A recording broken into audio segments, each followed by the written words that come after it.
ഒരു കൂട്ടുകാരൻ ഒരു അബദ്ധം പറ്റി. അള്ളാഹു അദ്ദേഹത്തിന് പുറത്തു കൊടുക്കുമാറാവട്ടെ. അദ്ദേഹം ഒരു പാട്ട് എന്തോ ഒരു ആവേശത്തിൽ അങ്ങനെ പാടിപ്പോയി. ഒരിക്കലും അങ്ങനെ പാടാൻ പാടില്ലായിരുന്നു. ആ പാട്ടിനെ അങ്ങനെ ഒരു പാട്ടിനെ ആരും പിന്തുണക്കുന്നില്ല. അള്ളാഹു അദ്ദേഹത്തിന് പുറത്തു കൊടുക്കുമാറാവട്ടെ. നമ്മൾ ആദ്യമായിട്ട് ചെയ്യേണ്ടതാണ് അള്ളാഹു താല അദ്ദേഹത്തിന് പുറത്തു കൊടുക്കുമാറാവട്ടെ. അദ്ദേഹത്തിൻ്റെ ആ പാട്ട് കാരണം ആർക്കെങ്കിലും വിഷമമുണ്ടെങ്കിൽ അള്ളാഹു തീർത്തു കൊടുക്കുമാറാവട്ടെ. പക്ഷേ ഇതിനിടയിൽ കലക്ക് വെള്ളത്തിൽ മീൻ പിടിക്കുന്ന കുറേ ആളുകളുണ്ട്. അതൊരിക്കലും കാണാതെ പോകാൻ പാടില്ല. അതായത് ഞങ്ങൾക്കൊരു അവസരം കിട്ടിയേ കാണിച്ചു തരാം. പാട്ട് പാടുന്ന ആളുകൾക്കെതിരെയൊക്കെ സംസാരിക്കാൻ വേണ്ടി ഒരു അവസരം കിട്ടിയതുപോലെ ഉറഞ്ഞു തുള്ളുന്ന കുറേ ആളുകളെ സോഷ്യൽ മീഡിയയിൽ കാണുന്നുണ്ട്. അത് ആ വിഷയത്തെക്കുറിച്ച് പറയേണ്ടത് ആധികാരികതയുള്ള പണ്ഡിതന്മാർ പറഞ്ഞു കഴിഞ്ഞു. ഇനി ആ വിഷയം വിടുക. അല്ലെങ്കിൽ തന്നെയും ആ സുഹൃത്ത് തന്നെ എത്രയോ നല്ല പാട്ട് പാടിയ, എത്രയോ നല്ല അദ്ദേഹത്തിൻ്റെ പാട്ട് കേട്ട് സാധുവായി ഞാൻ പോലും കരഞ്ഞു പോയിട്ടുണ്ട്. അദ്ദേഹം എഴുതിയ പാട്ട് കേട്ട്. അതൊക്കെ ഒരു ചെറിയൊരു അബദ്ധം വരുമ്പോഴേക്കും നമ്മൾ വിസ്മരിച്ചു പോകാൻ പാടില്ല. അത് ചെയ്യുന്ന വലിയ അനീതിയല്ല. അദ്ദേഹത്തിൻ്റെ എത്ര വരികൾ ഹൃദയത്തിൻ്റെ, അദ്ദേഹം ഒരു ഒറ്റയ്ക്കിരുന്ന് ഇങ്ങനെ എഴുതുന്ന വരികൾ ഹബീബിനോടുള്ള ഇഷ്ടം കൊണ്ട് സ്വല്ലല്ലാഹു അലൈഹി എത്രയോ നല്ല പാട്ടുകൾ അദ്ദേഹം സ്വന്തമായി എഴുതിയിട്ടുണ്ട്, പാടിയിട്ടുണ്ട്. ആ പാടിയ സുഹൃത്തിൻ്റെ ആ എഴുതിയ പാട്ടുകളും അദ്ദേഹത്തിൻ്റെ പാട്ട് കാരണം എത്രയോ മുഅ്മിനീങ്ങളായ ആളുകൾ കണ്ണുനീര് പൊഴിച്ചിട്ടുണ്ടാവും. അതെല്ലാം മറന്നിട്ട് എല്ലാവരും കൂടെ എറിഞ്ഞു കൊല്ലുന്ന ഒരു സമീപനം ഒരിക്കലും സ്വീകരിക്കരുത്. അദ്ദേഹത്തിന് തിരുത്താനുള്ളൊരു അവസരമാണ് കൊടുക്കേണ്ടത്. അല്ലാഹു തആല ഇനിയും ഖൈറായ ധാരാളം പാട്ടുകൾ അദ്ദേഹത്തിന് വേദിയിൽ പാടാനുള്ള തൗഫീഖ് നൽകുമാറാവട്ടെ. ഇവിടെ പൂർണ്ണരായ ആളുകൾ ആരാളുള്ളത്? ചില ആളുകൾക്ക് പാട്ടിലായിരിക്കും അബദ്ധം പറ്റുക, ചില ആളുകൾക്ക് പേഴ്സണൽ ലൈഫിലായിരിക്കും അബദ്ധം പറ്റുക. അതിപ്പോൾ ഇദ്ദേഹം പാട്ട് പാടിയത് കൊണ്ട്, പബ്ലിക് ആയതുകൊണ്ട് എല്ലാവരും അറിഞ്ഞു. നമ്മളൊക്കെ പൂർണ്ണരായ ആളുകളാണോ? ഈ സോഷ്യൽ മീഡിയയിൽ വിമർശിക്കുന്ന ആളുകളൊക്കെ ഒന്ന് നെഞ്ചത്ത് കൈവച്ചൊന്ന് ആലോചിക്കുന്നത് നല്ലതാണ്. ഈ വിമർശിക്കുന്ന ആളുകൾ പാപം ചെയ്യാത്തവർ കല്ലെറിയട്ടെ എന്ന് പറഞ്ഞാൽ കല്ലെറിയാൻ ആരുണ്ടാവില്ല. അപ്പൊ അതുകൊണ്ട് എല്ലാം തികഞ്ഞു വന്ന് ഇന്നും പല ആളുകളും സുഹൃത്ത് ഓരോ സ്ക്രീൻഷോട്ടുകൾ അയച്ചു. സാർ ഇതിനെതിരെ എന്തെങ്കിലും പറയണം. ഞാൻ പറഞ്ഞു അതിനെതിരെ പറയാനുള്ള വിവരമൊന്നും എനിക്കില്ല. ഒരു വിഷയം അത് ശ്രദ്ധിക്കേണ്ടത് ഞാൻ പറഞ്ഞോളാം എന്ന് പറഞ്ഞു. ഇത് എവിടെയാ പറയാന്ന് ആലോചിച്ചു. ഏറ്റവും നല്ലത് മധുഹിന്റെ വേദിയിൽ തന്നെ പറയലാണല്ലോ. അപ്പൊ ആ സുഹൃത്തിന് പിന്നെ വേറെ ചില ആളുകൾ ഷെയർ ചെയ്ത് ഒരു തെറ്റ് സംഭവിച്ചാൽ ആദ്യം ചെയ്യേണ്ടത് ഇനി ഒരാളത് കാണാൻ പാടില്ല എന്ന നിലപാട് ആദ്യം ചെയ്യേണ്ടത്. അത് 10 ആളിലേക്ക് അല്ലെങ്കിൽ 1000 ആളിലേക്ക് 1,00,000 ആളുകളിലേക്ക് എത്തിച്ചിട്ട് ഇത് തെറ്റാണ് എന്ന് പറയുന്നത് എത്രമാത്രം ഭീകരമായ മറ്റൊരു തെറ്റാണ്. അത് ഏതോ കുറച്ച് ആളുകൾ മാത്രം കണ്ട് അവസാനിക്കേണ്ടിയിരുന്നത് ലക്ഷക്കണക്കിന് 10,000-കണക്കിന് ആളുകളിലേക്ക് എത്തിച്ച ആളുകൾ സോഷ്യൽ മീഡിയയിൽ കുത്തിമറിയുന്ന, സോഷ്യൽ മീഡിയയിലേക്ക് ഉറങ്ങി, സോഷ്യൽ മീഡിയയിൽ രാവിലെ എഴുന്നേറ്റ് സോഷ്യൽ മീഡിയയിൽ ഭക്ഷണം കഴിക്കുന്ന ആളുകളുണ്ട്. അവർ ദീനിന്റെ പേരിൽ ദയവായി ഇത്തരം കാര്യങ്ങൾ ചെയ്യാതിരിക്കുന്നത് ദീനിനോട് ചെയ്യുന്ന വലിയ സേവനമായിരിക്കും. എത്രയോ കുറഞ്ഞ ആളുകൾ മാത്രം കാണേണ്ട ഒരു പരിപാടിയായിരുന്നു അത്. ഇതിപ്പോൾ അവസാനം ഷെയർ ചെയ്ത് എല്ലാ യുക്തിവാദികൾക്കും, ഇസ്ലാമിനെ വിമർശിക്കുന്നവർക്കും, പാട്ട് വേണ്ട എന്ന് പറയുന്നവർക്കും, മദ്ഹ് വേണ്ട എന്ന് പറയുന്നവർക്കും എല്ലാവർക്കും ഹബീബായ സല്ലല്ലാഹു അലൈഹി വസല്ലമ തങ്ങളുടെ മദ്ഹിനെ കുറ്റം പറയാൻ, എത്രയോ വലിയ ആലിമീങ്ങളെ കുറ്റം പറയാൻ ആ ഷെയർ ചെയ്ത ആളുകൾ കാരണം അവസരമുണ്ടായി. അതുകൊണ്ട് അത്തരം ഒരു പക്വതയില്ലാത്ത സമീപനം അങ്ങനെയുള്ള ചില ആളുകൾ നടത്തുന്നത് വളരെയധികം ശ്രദ്ധിക്കേണ്ടതുണ്ട്. തിരുത്തേണ്ടതൊക്കെ ആധികാരികതല്ല വലിയ പണ്ഡിതന്മാർ കൃത്യമായി അവർ പറഞ്ഞിട്ടുണ്ട്. അത് മതി. അതിനപ്പുറത്തേക്ക് എല്ലാവരും വാളെടുക്കുന്നവർ എല്ലാവരും വെളിച്ചപ്പാടായി കഴിഞ്ഞാൽ അതൊരിക്കലും ഉണ്ടാവാൻ പാടില്ല. ആ കുടുംബത്തിന്റെ വേദന ഒന്നും ചിലക്കൊന്നും വിഷയൊക്കെ പലരും പറഞ്ഞത് ഞാൻ അതിലേക്കൊന്നും കിടക്കുന്നില്ല. ആ കുടുംബത്തിന്റെ വേദന നമ്മൾ കാണാം. പെൺകുട്ടി തെറ്റൊന്നും ചെയ്തിട്ടുണ്ടാവില്ല. ചിലപ്പോ ആ പാടുന്ന പുതിയാപ്പള ചിലപ്പോൾ ആ പാട്ടിന്റെ വരികൾ ചിലപ്പോൾ അറിഞ്ഞിട്ടുണ്ടാവില്ല. അത് അയാളൊരു പാട്ടുണ്ടാക്കുന്ന ആളാണ്. അപ്പൊ വന്നെന്തോ ഒരു പാട്ട് പാടിയതായിരിക്കും.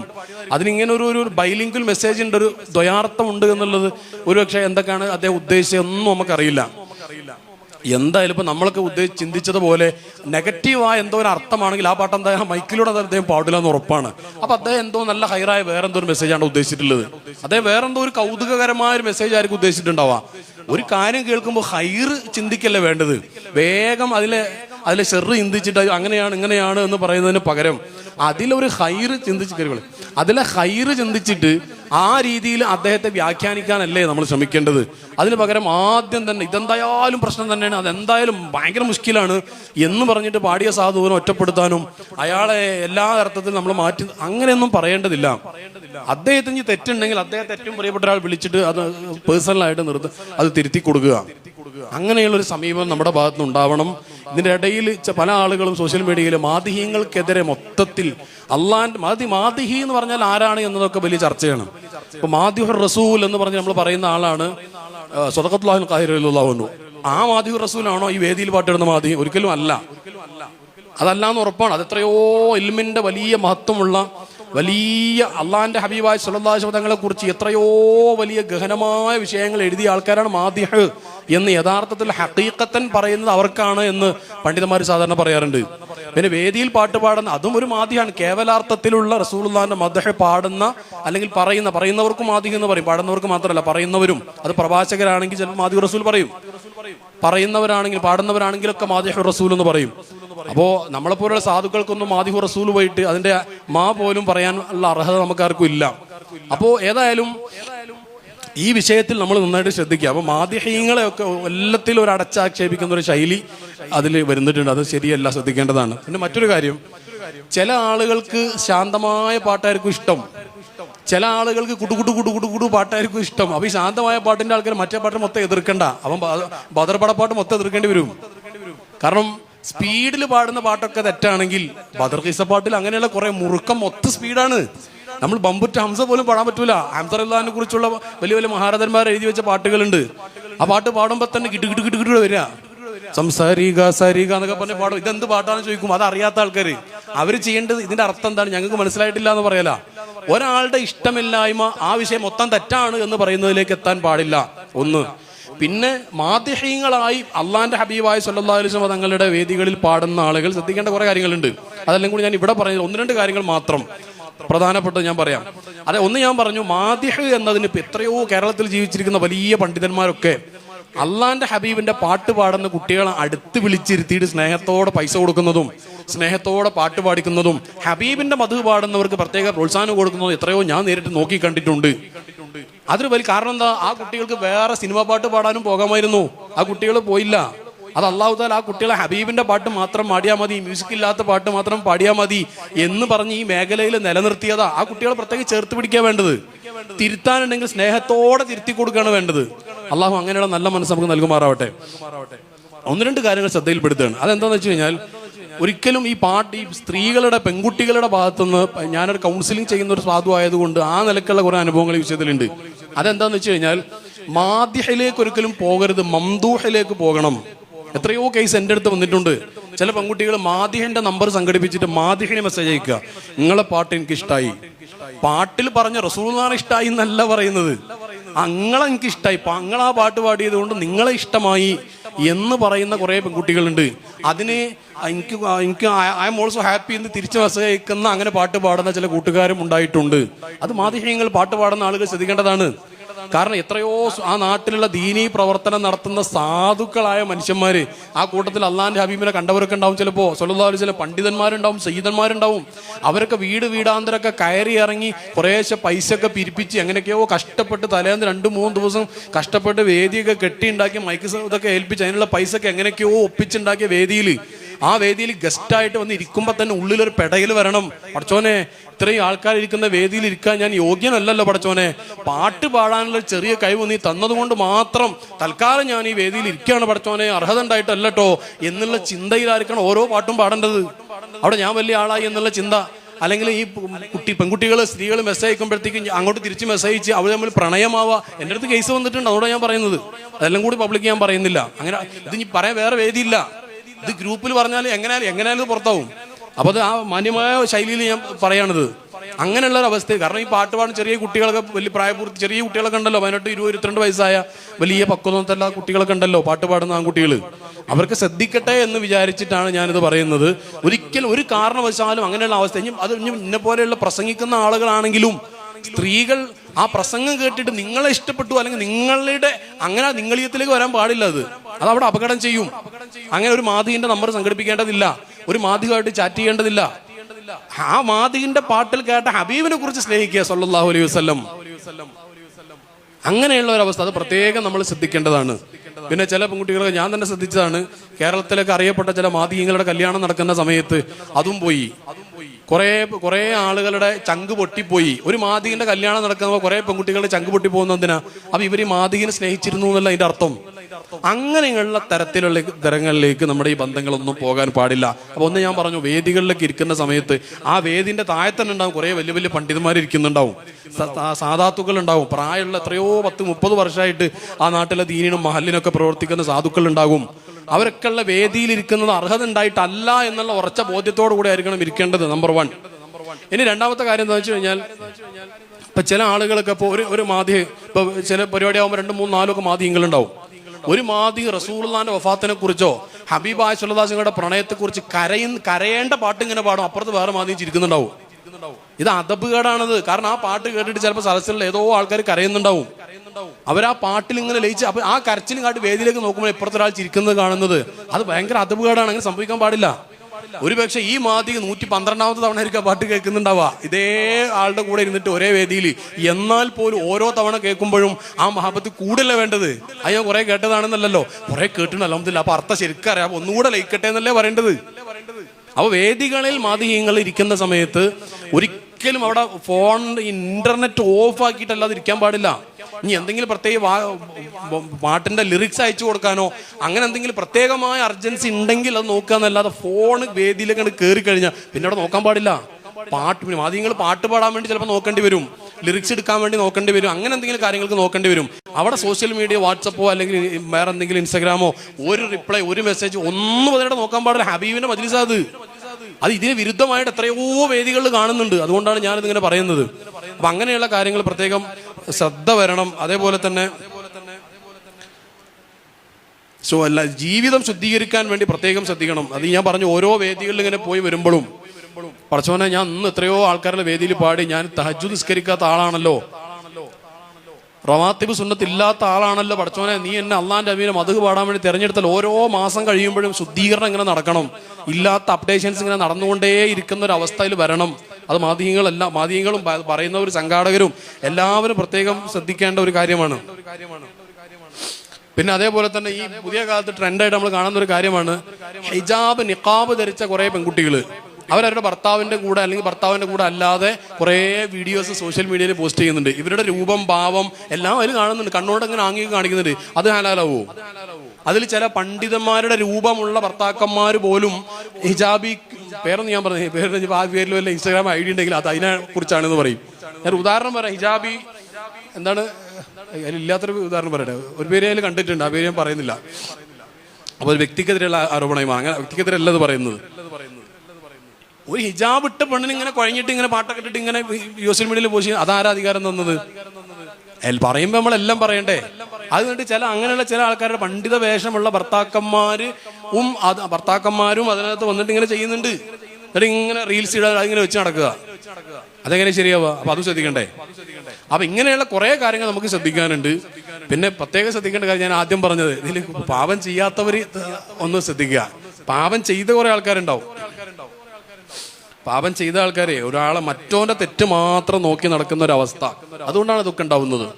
ഇതൊരു മാധ്യമങ്ങളെ മൊത്തത്തിൽ അടച്ചാക്ഷേപിക്കുക, അതങ്ങനെയാണ്. പണ്ട് ശരി, തെറ്റിന് ആർക്കാ? മനുഷ്യന്മാർ മാക്സിമങ്ങളുടെ പ്രസംഗത്തിൽ തെറ്റുപറ്റാറില്ലേ, അല്ലെങ്കിൽ സംഘാടനത്തിൽ തെറ്റുപറ്റാറില്ലേ? എന്തൊക്കെ വിഷയത്തിൽ ഇതിപ്പോ വേദിയിൽ പരസ്യമായിട്ട് പാടിയത് കൊണ്ട് അതറിയുന്നു. നമ്മളൊക്കെ മൊബൈലിലൂടെ ഒരു വിമർശിക്കുന്ന ആൾക്കാർ ചിന്തിക്കുക, നമ്മുടെയൊക്കെ മൊബൈലിലൂടെ ഓരോ ദിവസം ഇങ്ങനെ കലങ്ങി മറിഞ്ഞു പോകുന്ന സ്ക്രീനിൽ വരുന്ന ഓരോ വീഡിയോസ്, ഓരോ ഫോട്ടോസ് ഒന്ന് സ്ക്രീനിൽ ഇടാൻ, ഒരാഴ്ചത്തെ സ്ക്രീനിൽ ഇടാൻ പറഞ്ഞാൽ പണി കഴിയും. അത്ര മോശമാണ് നമ്മളെല്ലാവരും. എന്നിട്ടാണ് ഏതോ ഒരു കുട്ടി ഒരു അബദ്ധം പറ്റി, ആ കുട്ടിയോട് ചോദിക്കും നിങ്ങൾ എന്താ ഉദ്ദേശിച്ചതെന്ന്. ഇപ്പൊ കുറച്ചു മുമ്പ് ആളെ പേര് ഞാൻ പറഞ്ഞില്ല, ഒരു കുട്ടി ഒരു പാട്ട് എഴുതി, അങ്ങലിഞ്ഞ മദീന മണ്ണിൽ എന്നാണ് പറഞ്ഞത്. പാട്ട് നല്ല പാട്ടുകാരൻ, എനിക്ക് ഇഷ്ടപ്പെട്ട ആൾ അദ്ദേഹം. അങ്ങലിഞ്ഞ മദീന മണ്ണിൽ. അപ്പൊ അത് അദ്ദേഹം ഉദ്ദേശിച്ചത് മദീനയിൽ എവിടെ നോക്കിയാലും ഹബീബിന്റെ സ്മരണയുണ്ട് എന്നാണ് സല്ലല്ലാഹു അലൈഹി വസല്ലം. പക്ഷേ അങ്ങ് അലിഞ്ഞ മദീന മണ്ണിൽ എന്ന് പറയുമ്പോൾ മദീനയുടെ മണ്ണിൽ അങ്ങ് അലിഞ്ഞു പോയി, ഇല്ലാതായി പോയി എന്ന് പുത്തൻവാദികൾ പറയുന്ന ഒരു അർത്ഥം അതിന് വരും. അപ്പൊ അവിടെ സൂക്ഷ്മത കുറവുണ്ട്. അപ്പൊ ആ കുട്ടിക്കെതിരെ കച്ചറ ഉണ്ടാക്കിയല്ല വേണ്ടത്. ആ കുട്ടിയോട് സ്നേഹത്തോടെ പറഞ്ഞു കൊടുക്കാൻ പോലെ ആ പാട്ടിന് ഇങ്ങനെ ഒരു പ്രശ്നമുണ്ട്, അതുകൊണ്ട് അങ്ങ് അലിഞ്ഞ മദീന മണ്ണിൽ നിന്ന് പാടണ്ട, ഞാനവിടെ മഹിതമായ മദീന മണ്ണിൽ നിന്നാ പാടാം. നല്ല പാട്ടത്. അങ്ങനെയുള്ള ഒരാളെ വഷളാക്കാതെ ഷെയർ ചെയ്ത് 10,000ങ്ങളിലേക്ക് എത്തിക്കാതെ ആദ്യം നമ്മൾ ചെയ്യേണ്ട കാര്യം, ഇനി ഒരാളിലേക്ക് അത് എത്തൂല എന്നുള്ളത് ആദ്യം ചെയ്യേണ്ടത്. ഏതുവരെ എന്ന് വെച്ചാൽ റസൂലുള്ളാഹി സ്വല്ലല്ലാഹു അലൈഹി വസല്ലം തങ്ങൾക്കെതിരെ കാർട്ടൂണില് മുത്തനബി സ്വല്ലല്ലാഹു അലൈഹി വസല്ലം ചിത്രം വരച്ച് കാർട്ടൂൺ ഒരു പത്രത്തിൽ വന്നു. ചില കേരളത്തിൽ മലയാളികൾ അടക്കം ചില ആളുകൾ ചെയ്ത കാര്യം എന്താണെന്നറിയോ? ആ കാർട്ടൂൺ ഷെയർ ചെയ്തു, എന്നിട്ട് അതിനെതിരെ പ്രതികരിച്ചു. അതേ ശൈലിയാണ് സ്വീകരിച്ചത്. ഹബീബായ സ്വല്ലല്ലാഹു അലൈഹി വസല്ലം തങ്ങളെ വളരെ മോശപ്പെടുത്തിയിട്ടുള്ള കാർട്ടൂണ് ഷെയർ ചെയ്ത് കാണുന്ന ഞാൻ ആ കാർട്ടൂണിലേക്ക് നോക്കിയിട്ടില്ല, എനിക്ക് നോക്കാൻ കഴിഞ്ഞിട്ടില്ല. സ്വല്ലല്ലാഹു അലൈഹി വസല്ലം തങ്ങളെ മോശമായിട്ട് എങ്ങനെ കാണും നമ്മള്? ആൾക്കാർ പറഞ്ഞു ഇങ്ങനെ അതിലുള്ളത്, ഞാൻ ആ ചിത്രം കണ്ടിട്ടില്ല. നമ്മളെങ്ങനെ കാണുക? എന്നിട്ട് ആ കാർട്ടൂൺ ഷെയർ ചെയ്തിട്ട് പറയാണ് ഇത് തെറ്റാണ്, ഇതിനെതിരെ പ്രതികരിക്കുക എന്ന്. ആ ചങ്ങായിന്റെ ഉള്ളിൽ എന്തെങ്കിലും അല്പം ഒരു മഹബത്ത് ഉണ്ടായിരുന്നെങ്കിൽ ആ ചങ്ങായി ഷെയർ ചെയ്യില്ല. അതേപോലെ തന്നെയാണ് റോഹിംഗ്യ മുസ്ലിങ്ങൾ, പാവപ്പെട്ട മുസ്ലിങ്ങൾ അവിടെ പരസ്യമായി പച്ചക്ക് ഡ്രസ്സില്ലാതെ കത്തിക്കുന്നു, മാനഭംഗപ്പെടുത്തപ്പെടുന്നു, പലതും ചെയ്യുന്ന സമയത്ത് ആ പെണ്ണുങ്ങളുടെ ഫോട്ടോ ഷെയർ ചെയ്തുകൊണ്ട്, ആ വീഡിയോ ഷെയർ ചെയ്തുകൊണ്ടാണ് ഇതിനെതിരെ പ്രതികരിക്കൂ എന്ന് പറയുന്നത്. ഞാൻ ഒരാളോട് ചോദിച്ചു, നിന്റെ ഉമ്മയായിരുന്നെങ്കിൽ നീ ഇങ്ങനെ ചെയ്യുമായിരുന്നോടാ? ഇത് നിന്റെ മുസ്ലിം സഹോദരങ്ങൾ നീ പറയുന്നു, പക്ഷെ ഏതോ നാട്ടിലുള്ള ആൾക്കാര് നിന്റെ പങ്ങളായിരുന്നെങ്കിൽ ആ പങ്ങളുടെ ബോഡി പരസ്യമായിട്ട് ഇങ്ങനെ കാണിച്ചുകൊണ്ട് പ്രതികരിക്കൂ നീ പറയുമായിരുന്നോ? നിന്റെ ബാപ്പയായിരുന്നു ചെയ്തിരുന്നെങ്കിൽ നീ പരസ്യമായിട്ട് ബാപ്പനെ ഡ്രസ്സ് കഴിച്ചിട്ട് കൊല്ലുന്ന രംഗം നീ ആ വീഡിയോ നീ ഷെയർ ചെയ്യുമായിരുന്നു? ഇല്ല, ബന്ധമില്ല. അതേ ശൈലിയാണ് ഇവിടെയും കാണിച്ചത്. ഈ പാടിയ മാദിഹിനോടോ അല്ലെങ്കിൽ അതിലെ തെറ്റിനോട് ഹൃദയത്തിന്റെ ഉള്ളിൽ എന്തെങ്കിലും ഒരു വെറുപ്പ് ഉണ്ടായിരുന്നുവെങ്കിൽ ആദ്യം ചെയ്യുക, പടച്ചോനെ ഇതിന് ഒരാൾ കാണാൻ പാടില്ല എന്നായിരുന്നു. അത് ഷെയർ ചെയ്യുന്നു ഗ്രൂപ്പുകളിൽ, സോഷ്യൽ മീഡിയയിൽ, ഇൻസ്റ്റാഗ്രാമിൽ, ഫേസ്ബുക്കിൽ, യൂട്യൂബിൽ ഷെയർ ചെയ്തിട്ട് കുറേ റീച്ച് ഉണ്ടാക്കുക. എന്തോ ഒരു കഷ്ടമാണത്. അതിലൊക്കെ പക്വത കാണിക്കണം, എല്ലാവരും വിഷയത്തിൽ പക്വത കാണിക്കണം. പിന്നെ മാദിഹ്യങ്ങളുടെ കാര്യം ഞാൻ പ്രത്യേകം പറഞ്ഞു, ഒന്നുകൂടെ ചിന്തിക്കുക. ഈ മാദിഹ്യങ്ങൾ തെറ്റുപറ്റിയത് അല്ലാഹു അവർക്ക് പുറത്തു കൊടുക്കട്ടെ നമ്മൾ ദ്വാരുന്നു. ഈ അവരെ കുറ്റം പറഞ്ഞവർക്ക് ആരാ പുറത്തു കൊടുക്കുക? അങ്ങനെ ഒരു വിഷയമുണ്ടല്ലോ. അവരെങ്ങനെ കുറെ എന്തൊക്കെയോ പറഞ്ഞ് ഇങ്ങനെ അരിശം കൊള്ളുന്നില്ല കുറെ ആൾക്കാർ. അവർക്ക് ആരാ പൊരുത്തപ്പെട്ടു കൊടുക്കുക? ആ മാദിഹിന്റെ അടുത്തൊരു തെറ്റ് പറ്റിയാൽ അള്ളാഹു പൊരുത്തപ്പെട്ടാൽ അത് കഴിഞ്ഞ്, അള്ളാഹു പൊരുത്തപ്പെട്ടാൽ അത് കഴിഞ്ഞ്. ഈ അയാളെ കുറ്റം പറഞ്ഞ കുറെ ആൾക്കാരുണ്ടല്ലോ. ഞാൻ നേരത്തെ പറഞ്ഞു, ആ പറയപ്പെട്ട മാദിഹിന്റെ അടുത്ത് എന്റെ അറിവിൽ ആദ്യമായിട്ടാണ് ആ മാദിഹിന്റെ അടുത്ത് അങ്ങനെ തെറ്റുപറ്റുന്നത്. അദ്ദേഹം അതിന് ഞാൻ ഇനിയും പാടുന്നോ, നിങ്ങൾ എന്ത് പറഞ്ഞാൽ കാര്യം ഞാൻ ഇനിയും പാടിക്കൊണ്ടേയിരിക്കുന്നു അദ്ദേഹം പറഞ്ഞിട്ടില്ല. തെറ്റ് തിരുത്തുന്ന ഉൾക്കൊള്ളുന്ന മാനസികാവസ്ഥയുള്ള അദ്ദേഹം തിരുത്തി, അദ്ദേഹത്തിൻ്റെ കഴിഞ്ഞു. കുറ്റം പറഞ്ഞ ആളുകൾ എവിടെ പോയിട്ടാ പൊരുത്തപ്പിടിക്കുക? അവസരം കിട്ടൂല. നമ്മുടെ അമലുകൾക്ക് വെറുതെ പൊളിഞ്ഞു പോകും. അതിനൊന്നും നിൽക്കണ്ട. അള്ളാഹു അദ്ദേഹത്തിന് പുറത്തു കൊടുക്കട്ടെ. ഇനി അദ്ദേഹത്തിന് നല്ല രീതിയിൽ പാടാൻ അള്ളാഹു അവസരം കൊടുക്കട്ടെ. നമ്മൾ വലിയ ആൾക്കാരായിട്ടല്ലേ ഒരു സോഷ്യൽ മീഡിയയിലൊക്കെ പരസ്യമായിട്ട് പാടിയ പരസ്യമായിട്ട് തിരുത്തുന്ന, അത് എവിടെ പറഞ്ഞത്? അങ്ങനെയൊന്നുമില്ല. ഒരാൾ പരസ്യമായിട്ട് തെറ്റുണ്ടാൽ ജനങ്ങളെ വഷളാക്കാൻ ആര് പറഞ്ഞതാ? ഇല്ല. പേഴ്സണലായിട്ട് വിളിച്ചോണ്ട് പോവാ, ഇതിന് മോനെ എങ്ങനെ തെറ്റുണ്ടെന്ന് പറയാം. എന്നിട്ട് അയാൾ പറയുകയാണെന്ത്, ഞാൻ നിങ്ങൾ എന്ത് പറഞ്ഞിട്ട് കാര്യം ഞാൻ പാടുമെന്ന് പറഞ്ഞാൽ അത് വേണമെങ്കിൽ പരസ്യമായിട്ട് പറയാം. ഇയാളോട് പറഞ്ഞിട്ട് കേൾക്കണില്ല, ഇയാളെ നിങ്ങൾ ശ്രദ്ധിച്ചോളിട്ടോ എന്ന് വേണമെങ്കിൽ പറയാം. അങ്ങനല്ല. പാവ ഒരു ചങ്ങായി, ഒരു സിമ്പിൾ സാധു മനുഷ്യൻ. ആളെ എനിക്കറിയാം പേഴ്സണലായിട്ട്. എൻ്റെ അടുത്ത സുഹൃത്തൊന്നുമല്ല, പക്ഷെ എനിക്കറിയാം ആള് ഞാൻ അറിഞ്ഞിടത്തോളം ഒരു സാധു മനുഷ്യനാ. ഹബീബിന്റെ പാട്ട് ഇങ്ങനെ ഉണ്ടാക്കി അത് പാടിങ്ങനെ നടക്കുന്ന ഒരാൾ അദ്ദേഹം. ആ കുറ്റം പറഞ്ഞവർക്ക് മുഴുവനും അള്ളാഹു പുറത്തു കൊടുക്കട്ടെ. അല്ലെങ്കിൽ കഷ്ടമായിരിക്കും. ആരെയാണ് അള്ളാന്റെ ചിലപ്പോൾ ഈ മനുഷ്യൻ പറഞ്ഞു, ഇയാൾ എത്രയോ നല്ല പാട്ട് അള്ളാന്റെ ഹബീബിനെ കുറിച്ച് എഴുതിയിട്ട് ഞാനടക്കം ഒരു ഇതില്ലാത്ത ഞാൻ പോലും കരഞ്ഞു പോയിട്ടുണ്ടെങ്കിൽ ആ പാട്ടിന്റെ ആ വരികൾ അത്രമാത്രം നല്ല വരികൾ അദ്ദേഹം കുറെ എഴുതിയിട്ടുണ്ട്. അതിൽ ഒരു പാട്ട് സ്വീകരിച്ചാൽ അദ്ദേഹം ചിലപ്പോൾ അള്ളാന്റെ രക്ഷപ്പെടും. കുറ്റം പറഞ്ഞതിന്റെ പേര് നമ്മൾ കേട് വന്ന് പോവുകയും ചെയ്യും. അത് നന്നായിട്ട് ശ്രദ്ധിക്കേണ്ടതാ. ഒറ്റൊരു സംഭവം പറയാം, നമ്മൾ പറഞ്ഞിട്ട് തങ്ങളെ ദ്വാരക്കും ഇൻഷാ അല്ലാഹ്. ഒരു നാട്ടിൽ വലിയ മഹാനുണ്ടായിരുന്നു. വലിയ ഖാളിയാണ്, പണ്ഡിതനാണ്, തറവാടിത്തമുള്ള ആളാണ്, വലിയ മുതലാളിയാണ്. അദ്ദേഹത്തിന്റെ വീടിന്റെ അടുത്ത് അദ്ദേഹം സ്വന്തമായിട്ട് ഉണ്ടാക്കിയ ഒരു പള്ളിയൊക്കെ ഉണ്ട്. ചരിത്രത്തിലുണ്ട്, കിതാബിലുള്ളൊരു സംഭവം. അങ്ങനെ ഒരു ദിവസം അദ്ദേഹം ഇശാ-നിസ്കാരം കഴിഞ്ഞിട്ട് അദ്ദേഹത്തിന്റെ വീട്ടിലേക്ക് പോകാൻ നേരത്ത് ഒരു യാചകനായ ഒരു മനുഷ്യൻ ആ പള്ളിയിൽ വന്നു. ആ യാചകനായ ആള് പള്ളിയിൽ വന്നിട്ട് കണ്ടാൽ തന്നെ മനസ്സിലാവും ഒരു യാചകനാണ്. ഒരു പ്രത്യേകമായ ഒരു മുഷിഞ്ഞ വേഷം. നമ്മുടെ സങ്കല്പത്തിലുള്ള യാചകന്മാരുണ്ടല്ലോ, അങ്ങനെയുള്ള യാചകം. മുടിയൊക്കെ ഒരുമാതിരി, താടിയൊക്കെ ഒരുമാതിരി പാറി പറഞ്ഞൊരവസ്ഥ. ദീർഘയാത്ര കഴിഞ്ഞ് ഇവിടെ നിന്ന് വരുന്ന ഒരാൾ. അപ്പൊ അയാൾ ചോദിച്ചു, നിങ്ങൾ എനിക്ക് ഭക്ഷണം തരുമെന്ന് ചോദിച്ചു ഈ പണ്ഡിതനോട്, ഈ യാചകൻ. അപ്പൊ ഈ പണ്ഡിതൻ അൽസ തരുമെന്ന് ചോദിച്ചു, അൽസ. ആ പണ്ഡിതൻ പറഞ്ഞു, ഖാദി പറഞ്ഞു, എന്റെ വീട് ഇവിടെ അടുത്താണ്, നിങ്ങൾ വീട്ടിലേക്ക് വന്നാൽ ഞാൻ എന്തായാലും തരാം. അപ്പൊ ഈ യാചകൻ പറഞ്ഞു, വീട്ടിലേക്ക് വരാൻ പറ്റൂല, പള്ളിക്ക് തരുമെന്ന് ചോദിച്ചു. അപ്പോൾ ഈ പണ്ഡിതൻ പറഞ്ഞു, പള്ളിയിലേക്ക് കൊണ്ടുവരാൻ കഴിയില്ല, നിങ്ങൾ വീട്ടിലേക്ക് വന്നോളി പറഞ്ഞു. അപ്പോഴും ചോദിച്ചു, നിങ്ങൾ പള്ളിക്ക് തരുമെന്ന് ചോദിച്ചു. ഇല്ല, പള്ളിക്ക് തരൂല, വീട്ടിലേക്ക് വന്നോളി, ഞാൻ തരാമെന്ന് പറഞ്ഞു. അങ്ങനെ ഇദ്ദേഹം പള്ളിക്ക് പോയില്ല, വീട്ടിലേക്ക് പോയതുമില്ല, ആ പണ്ഡിതൻ ഇങ്ങോട്ട് കൊണ്ടുകൊടുത്തതുമില്ല. ആ പണ്ഡിതൻ വീട്ടിൽ പോയിട്ട് ഭക്ഷണം കഴിച്ചിട്ട് കിടന്നുറങ്ങി. അദ്ദേഹം അറിയപ്പെട്ട നല്ല പണ്ഡിതനാണ്. അറിയപ്പെടാറ ജനങ്ങൾക്കിടയിൽ അറിയപ്പെടാനല്ല, അള്ളാന്റെ അടുത്ത് അറിയപ്പെടാം. അതാണ് യഥാർത്ഥം. ഇങ്ങനെ ഒരു ചങ്ങായിന്റെ ഹബീബിന്റെ ലിസ്റ്റിൽ സ്ഥാനം കിട്ടുക എന്നുള്ളതാണ്. സ്വല്ലല്ലാഹു അലൈഹി വസല്ലം. അങ്ങനെ ആ സ്ഥാനമുള്ള ആളാണ് ഈ പണ്ഡിതൻ. ആ പണ്ഡിതൻ അന്ന് രാത്രി ഭക്ഷണം കഴിച്ച് കിടന്നുറങ്ങി. സ്വപ്നത്തിൽ ഒരു വലിയൊരു സദസ്സ് കണ്ടു. മുഅ്മിനീങ്ങൾ ഒരുപാട് ഒരുമിച്ച് കൂടിയ വലിയൊരു സദസ്സ് കണ്ടു. സദസ്സ് കണ്ടപ്പോൾ ആ സ്റ്റേജിന്റെ ആ മെയിൻ ഭാഗത്ത് ആരാണുള്ളത്, ചീഫ് ഗസ്റ്റ് ആരാണെന്ന് അറിയാൻ വേണ്ടി പോയി നോക്കി. പോകുമ്പോൾ ചീഫ് ഗസ്റ്റ് നൂറുൻ അലാ നൂർ സയ്യിദുൽ വജൂദ് റസൂലുള്ളാഹി സ്വല്ലല്ലാഹു അലൈഹി വസല്ലം തങ്ങളാണ്. അപ്പൊ ഈ പണ്ഡിതൻ വലത് ഭാഗത്തൂടെ ചെന്നിട്ട് റസൂലുള്ളാഹി തങ്ങളോട് സലാം പറഞ്ഞു. റസൂലുള്ളാഹി സലാം അടക്കിയില്ല, മുഖം തിരിച്ചു. അപ്പുറത്തെ സൈഡിലൂടെ വന്നു. റസൂലുള്ളാഹിക്ക് ഇടത് ഭാഗം പറയൂല. അത് കിതാബിന്റെ മസ്അല പറയുമ്പോൾ മാത്രമേ റസൂലുള്ളാഹിനെ കുറിച്ച് ഇടത് ഭാഗം പറയുള്ളൂ, അല്ലെങ്കിൽ ഇടത് ഭാഗം പറയില്ല. റസൂലുള്ളാഹിക്ക് രണ്ട് ഭാഗം വലതായിട്ട് കൂട്ടുക, അങ്ങനെ സംഭവമുണ്ട്. ആദരവിന്റെ ഭാഗമാണത്. അപ്പോൾ ഏതായാലും റസൂലുള്ളാഹി സ്വല്ലല്ലാഹു അലൈഹി വസല്ലം തങ്ങൾ എന്നുള്ള വാക്കിന്റെ കൂടെ, മദീന എന്നുള്ള വാക്കിന്റെ കൂടെ, മുഹമ്മദ് എന്നുള്ള വാക്കിന്റെ കൂടെ നെഗറ്റീവായ വാക്ക് ചേർക്കാൻ പോലും പാടില്ല എന്നുള്ളതാണ്. അത്ര സൂക്ഷ്മ പണ്ഡിതന്മാര്. അപ്പോൾ അപ്പുറത്ത് കൂടെ ചെന്നു, സലാം പറഞ്ഞു, അപ്പോഴും സലാം അടക്കിയില്ല. അപ്പോൾ ഈ പണ്ഡിതൻ സങ്കടത്തോടെ ചോദിച്ചു, തങ്ങളെ എന്താണ് എൻ്റെ സലാം അടക്കാത്തത്? സാധുവായ എൻ്റെ സലാം അങ്ങ് എന്താണ് എന്നോട് മുഖം തിരിഞ്ഞ് കളഞ്ഞത് എന്ന് ചോദിച്ചു. റസൂൽ ചോദിച്ചു, ഒരു സാധു മനുഷ്യൻ വന്നിട്ട് ഭക്ഷണം ചോദിച്ചിട്ട് കൊടുക്കാതെ നിങ്ങൾ വീട്ടിൽ വന്നിട്ട് ഭക്ഷണം കഴിച്ചിട്ട് ഉഷാറായിട്ട് ഇങ്ങനെ കിടന്നുറങ്ങണമെന്ന് ചോദിച്ചു. അപ്പോഴാണ് ഈ പണ്ഡിതന്, പടച്ചോനെ എത്ര വലിയ ആളാണല്ലോ അയാളുടെ ദറജ അത്രയും വലിയ, അതല്ല റസൂലുള്ള സ്വപ്നത്തിൽ വന്നിട്ടല്ലേ തിരുത്തുന്നത്, എത്ര വലിയ മഹാനാണ് അദ്ദേഹം. സുബ്ഹാനല്ലാഹ്. അദ്ദേഹം വേഗം ഉറക്കിൽ നിന്ന് ഞെട്ടി എഴുന്നേറ്റ് വാതിൽ ചാടി തുറന്ന് പുറത്തേക്ക് ഒറ്റ ഓട്ടം പള്ളിയിലേക്ക്. പള്ളിന്റെ അടുത്ത് എത്തുമ്പോൾ പള്ളിന്റെ വാതിൽ അടയുന്ന ശബ്ദം കേട്ടു. എന്താ സംഭവം? ആ മനുഷ്യൻ പള്ളി അടച്ച് വേഗം രക്ഷപ്പെടുന്നത്, അർദ്ധരാത്രിയ സമയം. അപ്പൊ ആ മനുഷ്യന്റെ പിന്നാലെ ഓടിയിട്ട് പറഞ്ഞു, ഞാൻ അവിടെ നിൽക്കി, ഇപ്പം നിൽക്കി, 5 മിനിറ്റ് ക്ഷമിക്കണം, അഫ്വൻ, ഞാൻ ഭക്ഷണം തരാം, ഇപ്പൊ കൊണ്ടുതരാം ഭക്ഷണം എന്ന് പറഞ്ഞു. അപ്പൊ ആ മനുഷ്യൻ പറഞ്ഞു, ഞാൻ നേരത്തെ ഭക്ഷണം ചോദിച്ചിട്ട് നിങ്ങൾ തന്നില്ല, ഇപ്പൊ നിങ്ങൾ ഭക്ഷണം തരാന്ന് പറയുന്നത് ഹബീബിന്റെ റെക്കമെൻഡ് കൊണ്ടുള്ള ഭക്ഷണമല്ലേ, അത് എനിക്ക് ദുനിയാവിൽ വേണ്ട, അതെനിക്ക് ആഖിറത്തിൽ മതി. ഞാൻ പറഞ്ഞതെന്ന് വെച്ചാൽ, ആരെയാണ് അള്ളാഹു സ്വീകരിച്ചത് എന്ന് കോലം കൊണ്ടോ രൂപം കൊണ്ടോ വേഷം കൊണ്ടോ വിദ്യാഭ്യാസം കൊണ്ടോ നിറം കൊണ്ടോ പ്രായം കൊണ്ടോ ആർക്ക് പറയാം? ഈ സദസ്സിലിരിക്കുന്ന ആരെ സ്വീകരിച്ച് നമുക്ക് എങ്ങനെ അറിയാം? പിന്നെ എങ്ങനെ നമ്മൾ ഒരാൾ ആക്ഷേപിക്കുന്നത് എങ്ങനെയാണ്? തെറ്റുതിരുത്തുന്നത് ഇസ്ലാമികമായി ശൈലിയിൽ ഒരു പാട്ടിന്റെ വിഷയം മാത്രമല്ല, മൊത്തത്തിൽ പറഞ്ഞതാണ് ഞാൻ. സോഷ്യൽ മീഡിയയിലൊക്കെ എല്ലാ ഇസ്ലാമിന്റെ പേരിലുള്ള പ്രൊഫൈലിനൊക്കെ വരുന്ന വാക്കുകൾ എത്ര മോശപ്പെട്ട വാക്കുകളാണ്. നമ്മളെടുത്ത് അബദ്ധം പറ്റാം, മനുഷ്യന്മാരല്ലേ നമ്മളൊക്കെ, ആരെടുത്ത് പറ്റിയാലും അത് സ്നേഹത്തോടെ ഒന്ന് പേഴ്സണലായിട്ട് വിളിച്ചിട്ട് ഒന്ന് തിരുത്തി കൊടുക്കുന്ന ഒരു സാഹചര്യത്തിലേക്ക് നമ്മൾ എത്തണം സഹോദരങ്ങളെ. ഇപ്പൊ നമ്മൾ റസൂലുള്ളാഹിന്റെ പേര് വിളിച്ചു, മര്യാദക്കാണ് വിളിച്ചതെങ്കിൽ ഒറ്റ വിളി മതി, റസൂലുള്ള വരും. അത് കാണാനുള്ള കണ്ണും അത് സ്വീകരിക്കാനുള്ള കൽബും നമുക്ക് പാകപ്പെടാത്തത് കൊണ്ടാണ്. ചില മഹാന്മാർ ഖസീദത്തു സർസറിയൊക്കെ ഉണ്ട്, നമ്മളിവിടെ പാടാൻ ഉദ്ദേശിക്കുന്നുണ്ട് ഭാവിയിൽ. സർസറിയ 2000-3000 വരിയുണ്ടത്, ഒറ്റ ഖസീദ 2000-3000 വരികളുണ്ട്. 2000 സംതിങ് ആണെന്നെ ഓർമ്മ. ആ ഒരു ദിവസം പാടണമെന്ന് ആഗ്രഹമുണ്ട്. അതിന്റെ മുമ്പ് 610 വരികൾ വേറെ ഖസീദാണ്, അതൊരു ദിവസം പാടാം. അത് മാത്രം വിത്തിരിയ, ഭയങ്കര വരിക. അതൊക്കെ വിത്തിരിയൊക്കെ സംഭവമാണ്. അതൊക്കെ ഹബീബായ സ്വല്ലല്ലാഹു അലൈഹി വസല്ലം സമ്മതം കൊടുത്തിട്ടും ചൊല്ലിയതിന് ശേഷം സമ്മതം കൊടുത്തതും ആദ്യം സമ്മതം കൊടുത്തതും ആവശ്യപ്പെട്ട് എഴുതിച്ചതൊക്കെ. നമ്മൾ മുലരിയ നമ്മൾ ചൊല്ലില്ല, ആദ്യം വരി ചൊല്ലില്ലേ? ആ ബുർദന്റെ മുമ്പിൽ ഫസ്റ്റ് ഒരു ചെറിയ 42 വരെയുള്ള ബൈത്ത് നമ്മൾ ചൊല്ലില്ല, മുലരിയ. ആ മുലരിയുടെ പ്രത്യേകത ചില മഹാന്മാർ പറയുന്നു, ബുർദനേക്കാളും പവറുണ്ട് മുലരിയക്ക്. ഞാൻ എപ്പോഴും പറയാറുള്ള സദസ്സിൽ എപ്പോഴും പറയാറുള്ള 40 തവണ നമ്മുടെ ദലായിലുൽ ഖൈറാത്ത് കാമിലായി ചൊല്ലുന്ന അത്ര ഫലം ഒരൊറ്റ മുലരിയൊക്കെ ഉണ്ട് എന്ന് വലിയ ആലിം എന്നോട് പറഞ്ഞിട്ടുണ്ട് ഒരിക്കൽ, മദീനത്തുള്ള ഒരു സയ്യിദായ ആലിം. എന്താ അതിന്റെ പല കാരണങ്ങളുണ്ട്. അതിന്റെ ഒരു കാരണം എന്താണെന്നറിയോ?